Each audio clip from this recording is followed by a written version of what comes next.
Why would I tell you that a man who angered a lot of the internet over a Nintendo Direct wasn't necessarily wrong? And there, if you could see my script right now, there is an asterisk next to that word wrong. I made it up. I made it up. I made it up. It's because for people who know the truth about Nintendo and how they operate, they're completely safe from all leaks and rumors. And yes, I do mean all. Now, before you jump to conclusions, this is not a defense of Wood. What I am trying to do in this video is to equip you for when you do hear leaks and rumors, and let's face it, they're everywhere online. So if you give me a few minutes of your time, I do want to share with you why he wasn't necessarily wrong, at least from my perspective, and really how to guarantee the stop of misinformation going around about Nintendo Directs. And this is because I want you to have realistic expectations when it comes to these events. That way you can get the most out of your enjoyment of the magic. So Wood managed to anger a lot of people on the internet. Well, for one thing, he has 2 million subs and he has a podcast, the Nintendo Podcast. So to anyone who doesn't know who Wood is, can really look at that number and deem, yeah, I mean, he's probably a credible source, right? He also talks about Nintendo stuff and Nintendo-related content. So really, he's a perceived expert in the space. But really, this comes down to, I think, that we need to know the truth of how Nintendo operates. And really the truth is about the situation is that Nintendo only makes announcements about Directs via Twitter. Remember a couple of years ago when we all thought that there was going to be a Direct in July, and everybody swore that this thing was coming? I mean, the reasoning was like, there's always a Nintendo Direct in July, and I was fooled too. I mean, I wanted to believe that it was coming in July too, but then there was just radio silence from Nintendo and everybody's expectations were just shattered. I mean, we all wanted it to be true. I mean, again, historically they've always done one in June or July, but really Nintendo is not under any obligation to do a Direct when we think it's going to do it, you know, especially when they don't have anything going on for the next quarter or even half a year. Nintendo does not report to players, it reports to shareholders. The real truth about Nintendo is that they really want to they want to be in control of your excitement. And there are various reasons for that too. I mean, look at Metroid Prime 4. They hyped it up in 2017. They announced it for the Switch, and then we never even got it on the Switch.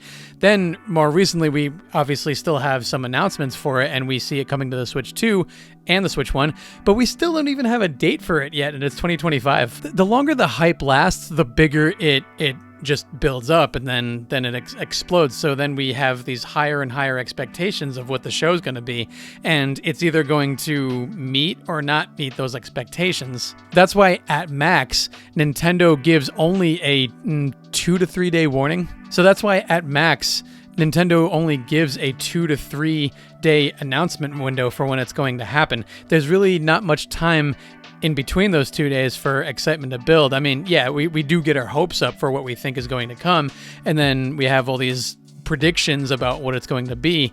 And, you know, sometimes those predictions are correct, sometimes they're not correct, but really, you know, Nintendo is smart in playing it, you know, and really having a mystery item that it knows everyone wants, but yet it's just shrouded in mystery, like what is this and stuff. So really it's a powerful business strategy if you think about it. So when I say Wood did no wrong, to those whose expectations are only trust Nintendo, he did no wrong to these people right here, full stop. These people who only trust Nintendo as their official source can really look at what he's saying in his podcast and in his video he just did, and then all the information that has followed. I mean, regardless of who's on YouTube reporting on this or who's on websites reporting this, really can take that with a massive grain of salt, because the only time announcements like this have been 100% factual is from Nintendo themselves. So looking at that, we can kind of laugh at the person spreading this information and be like, okay, even if you have a reputable source, it still has the chance that it's not true, so we don't really believe it. So the people he did wrong were people who did not only I guess not only trust in Nintendo's as a source, and kind of just really want there to be true a Nintendo Direct. I will give a slight nod maybe to Nate the Hate. And if you look at what he has done, I mean, so if you look at back in January, he predicted that the Switch 2 was going to be announced.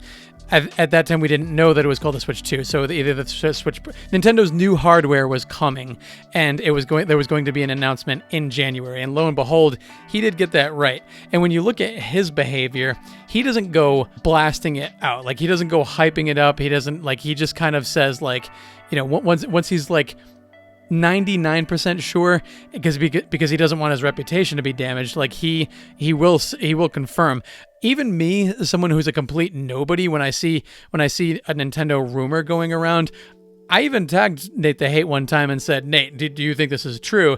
And he said, according to my sources, no. I take anything anyone says, you know, even positive confirmation, as grain of salt.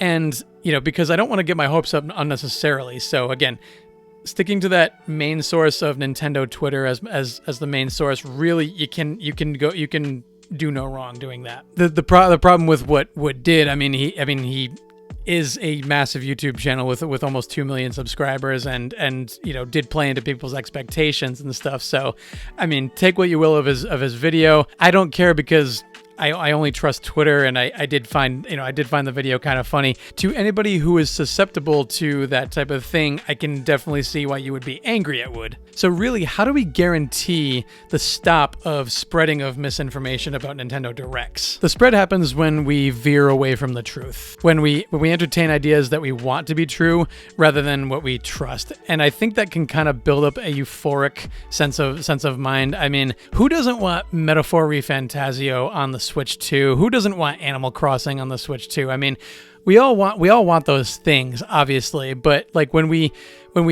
those rumors start to really get out of our hands, like, they really spread like wildfires. So how do we stop those wildfires is really the question. So in addition to knowing Nintendo's methodology, we also really need to ignore the noise of the videos and the articles that come about of websites. I think it's fun to read these articles and watch these videos about what could be, but you have to keep in mind, you need to anchor this with just, this is someone's opinion. This is not factual or confirmed by Nintendo. These are really just theories. Watch and read these things at your own risk, but like really make sure to stay grounded in the sticking to Nintendo as your only source. If you have friends that talk about the Nintendo Directs, like, hey, did you hear about this this rumor that Nintendo is doing a Direct on X date or whatever, you know, lovingly, you know, downplay these rumors. Just, you know, again, just say like, hey, like, this is not grounded in fact, and you really need to just kind of stick to the facts. So how does this restrained joy help us enjoy the directs that come and kind of gaming in general? So it's hard not to get excited over the magic that is Nintendo Directs. When I see a Sony State of Play, I always kind of walk away from it like, it's okay.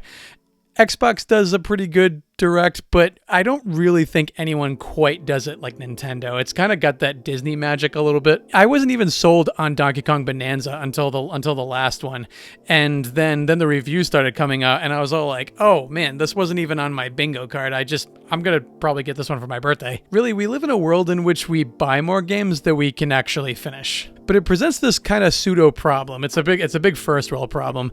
But we get excited for these games, and we get excited for games that maybe we're not going to finish. To me, I mean, like when I look at a Nintendo Direct, I get equally as excited about the boring ones, because when I look at it, when I see all these games being presented in the boring ones, I'm like, yeah, I mean, great. I save money and I stick with my backlog of games that I actually did buy, probably from previous Directs. And I probably, like you, own a lot of video games. I mean, it's okay to get excited over these directs, and it's great, but just remember, unless you have run out of games entirely, I think it's great to just kind of pick 1 or 2 of them out and stick with those. Especially when you're like me and you only have 1 to 2 hours to game. Especially when you're like me and you only have 1 to 2 hours a night to game. So I really hope this helped you out in kind of navigating the world that is YouTube and gaming websites and all this stuff. When you see this, obviously take it with a massive grain of salt. Like, don't get your hopes up unnecessarily unless you know for sure that, I mean, beyond a shadow of a doubt that a direct is coming. And even then, know that your excitement is really only going to last a day or two. I would just take it how it is. Like, don't try to come up with what predictions you think are going to be there. Like, there's so many people want what they want to be in the direct, and that may not always necessarily be the case. For years now, I've been wanting Wind Waker and Twilight Princess on Switch, and they just haven't done it. It should be a home run. These games were released on the Wii, and they should release on the Switch. The same with Lego with the Lego Island game. It's such an obvious idea. Like, why haven't they done it yet? But again, that's me projecting what I want and not what actually is. So when you stick to Nintendo's Twitter, that's really going to be what sets you up for success the best. So does this make sense? I'm open to any opinions that you have. I'm open to conversation. At this point, I have 737 subscribers. So, I mean, at this point, I'm going to respond to every single one of the comments. So feel free to make conversation. Do you agree? Do you not agree? Were you someone who was very disappointed by Wood's announcement? Are you a person that doesn't care? Let me know in the comments below. I try to make videos as often as I can. Roughly my pace is about a week per video, so I try to do the best I can between all my responsibilities and stuff. If you want to follow me on Twitter, I'm extremely active on there. A like and a sub helps out the video. If you like this video, I'm a dad gamer and a gaming opinion reframer, and I make videos for busy people just like you. Really, the most important thing you can do is watch the next video I'll have up on screen, where I help you to finding a game you actually enjoy 5 times easier.